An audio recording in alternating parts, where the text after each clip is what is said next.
Tunísia, dezembro de 2010. Um vendedor ambulante pôs fogo no próprio corpo e morreu em protesto contra a cobrança de propina pela polícia. O povo se rebelou e foi para as ruas em amplos protestos no país. O movimento acendeu um barril de pólvora que explodiu em movimentos populares por outros países do Oriente Médio e Norte da África. Se alastrou pela Líbia, Egito, Argélia, Síria, Bahrein, Marrocos, Iêmen, Jordânia e Omã, em passeatas, greves, comícios, prisões, enfrentamentos com a polícia e até guerras civis. Uma onda de revoltas que ficou conhecida como Primavera Árabe, numa alusão à Primavera de Praga, onde movimentos populares obrigaram o governo comunista da antiga Tchecoslováquia a fazer reformas políticas, econômicas e sociais na década de 60. A Primavera Árabe foi a primeira grande onda de protestos democráticos do mundo árabe no século XXI, causada por problemas latentes em vários países, como desemprego, falta de oportunidade para as gerações mais jovens, repressão política, regimes ditatoriais e a concentração de poder e riqueza nas mãos de poucos. Diante desse quadro de aumento da violência, né, o que nós temos no mundo acontecendo hoje na política internacional?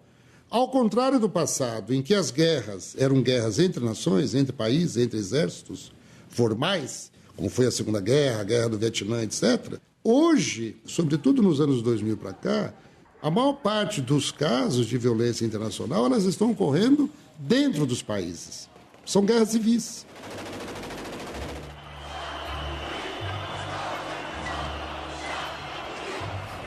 A Primavera Árabe chegou como um furacão político em alguns países. Em semanas, derrubou ditadores há décadas no poder, como o presidente Zine al-Abidine Ben Ali, da Tunísia, Hosni Mubarak, do Egito, e Muammar Gaddafi, da Líbia.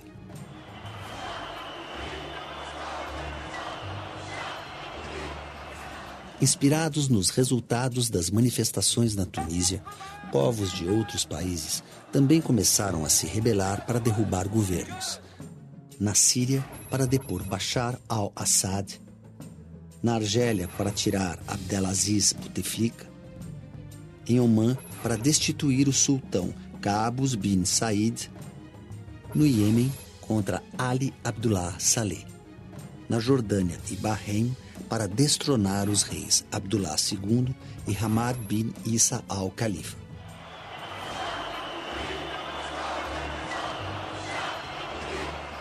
Na Líbia, Egito e Tunísia, a Primavera Árabe conseguiu rápidos resultados.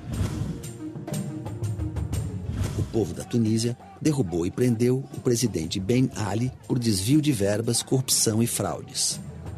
O país instalou um novo parlamento, convocou eleições e escreveu uma nova Constituição considerada uma das mais progressistas do mundo árabe.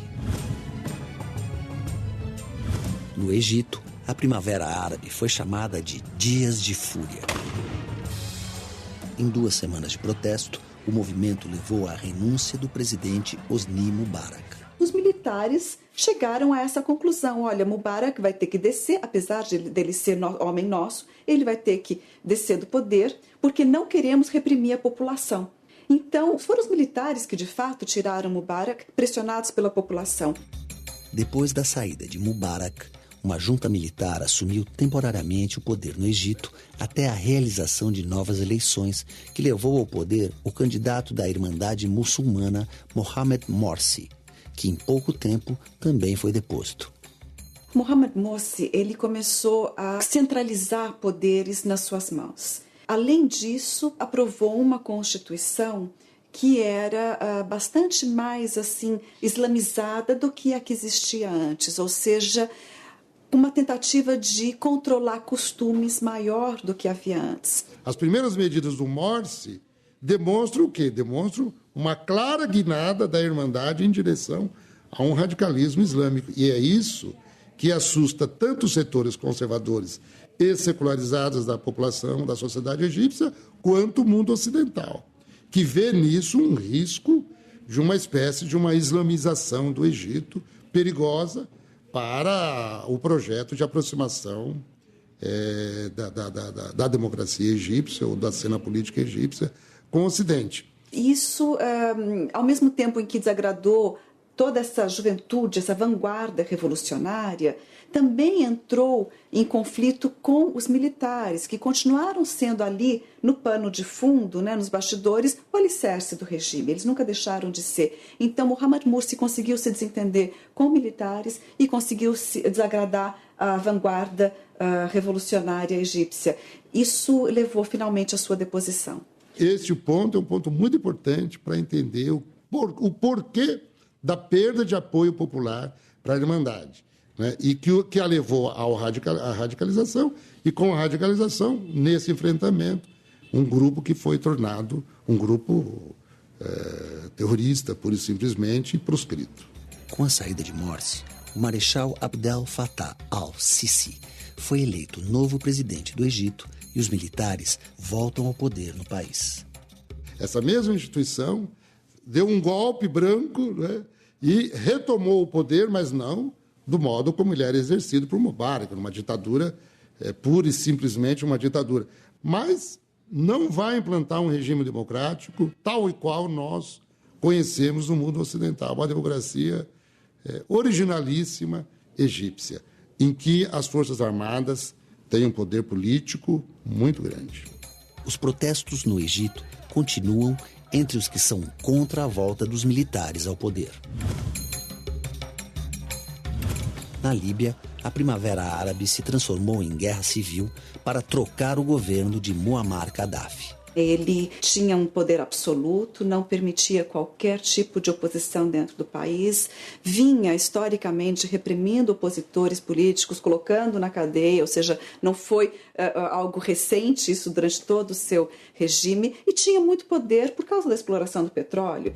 A situação na Líbia se agravou tanto que a OTAN, Organização do Tratado do Atlântico Norte, interferiu no conflito, aprovou o envio de armas aos rebeldes e a entrada de tropas estrangeiras no país em apoio às forças civis. A intervenção militar externa na Líbia gerou protestos pelo mundo. Dificilmente uma intervenção externa vai estar em sintonia exatamente com o que a população quer. E a democracia significa deixar que a população busque o seu caminho, que ela se autodetermine, que ela, enfim, dite as suas necessidades. Então tem uma parcela, não é, da comunidade internacional que acha, não, deixe que eles se matem, porque nós não podemos intervir nos assuntos internos de um país. Escuta, mas é um ditador que está lá há 40 anos, sanguinário, mandando tanques atirar em jovens desarmados no meio da rua. Nós vamos permitir isso? Então, as intervenções externas, quando dizem que vão levar a democracia, lamentavelmente, não é isso que de fato acontece. Tem uma agenda política, que é uma agenda ditada pelo interesse externo e não pelo interesse da população. Por que é que houve intervenção na Líbia e não na Síria? Porque a Líbia tem petróleo e a Síria não tem. Eu quero dizer que há limites para a não intervenção. Não há nenhum princípio de soberania que justifique que uma ditadura sanguinária massacre o seu povo, e enquanto a comunidade internacional assiste passivamente a esse tipo de coisa. Nos confrontos, Gaddafi foi morto. O país formou um governo transitório, passou o poder ao parlamento e ainda vive violentos protestos de grupos fortemente armados nas ruas. E como explicar a Primavera Árabe em tantos países ao mesmo tempo? A chamada Primavera Árabe, ela não começou em 2011 e ela não terminou em 2013 ou 2014. Né? Porque todo o movimento social já existia antes, ele simplesmente irrompeu, ou seja, chegou na mídia, atingiu massas em 2011. Mas desde 2005, pelo menos no Egito, a gente vinha de um processo contínuo de lutas sociais, greves de trabalhadores e assim por diante. A Primavera Árabe formou uma sociedade em rede com a ajuda da internet. Mas eu acho que essa coisa da imagem em tempo real é muito forte. Então, a informação e a imagem em tempo real. Quer dizer, você ir lá no meio da manifestação enfrentando a polícia, apanhando da polícia e aquelas imagens sendo transmitidas. Essa conectividade e a possibilidade de que as pessoas possam se organizar agora através dessas redes virtuais, não necessariamente em partidos, aquela coisa mais convencional da política. Esse foi o fator diferencial na Primavera Árabe. A população teve um ganho importante, que é o ganho de experimentar reivindicar os seus direitos, de se politizar, de discutir política, de ir para as ruas. Então, esse ganho social, ele permanece. Sem dúvida nenhuma que esse é o novo mundo da política. A Primavera Árabe teve começos iguais, desfechos diferentes e, em alguns países, nem terminou. Hoje, as revoltas árabes, em geral, não só no Egito, mas nos outros países, estão sofrendo um processo de contra-revolta, de contra-revolução, enfim, uma volta a um fechamento até maior do que havia antes, dada a necessidade, pelo ponto de vista dos regimes, de reprimir e tentar acabar com o movimento de vanguarda da juventude, da população que estava e ainda está clamando por maior liberdade e direitos, enfim, justiça social. Há uma tentativa da parte dos países da União Europeia, sobretudo França, Itália, Inglaterra, Alemanha, os países da União Europeia e da OTAN, né? E da parte dos Estados Unidos, de, se não dominar a direção desse movimento, mas tentar orientá-lo para convergir com os interesses do Ocidente. O exercício da democracia é um desafio permanente que só se aperfeiçoa quando é exercida e onde o ideal deve ser o bem-estar de todos. Para se criar democracia, não basta haver eleições. É preciso criar ou recriar, construir e reconstruir instituições, partidos, sindicatos, associações, liberdade religiosa, direito às minorias, então direito de organização, de manifestação, direito ao estudo, direito ao trabalho, direito de ir e vir. Esse direito não basta você ter uma Constituição formalmente democrática, é preciso que essa Constituição encontre respaldo na vida cotidiana dos cidadãos. E como dizem os árabes, Inshallah, que assim seja.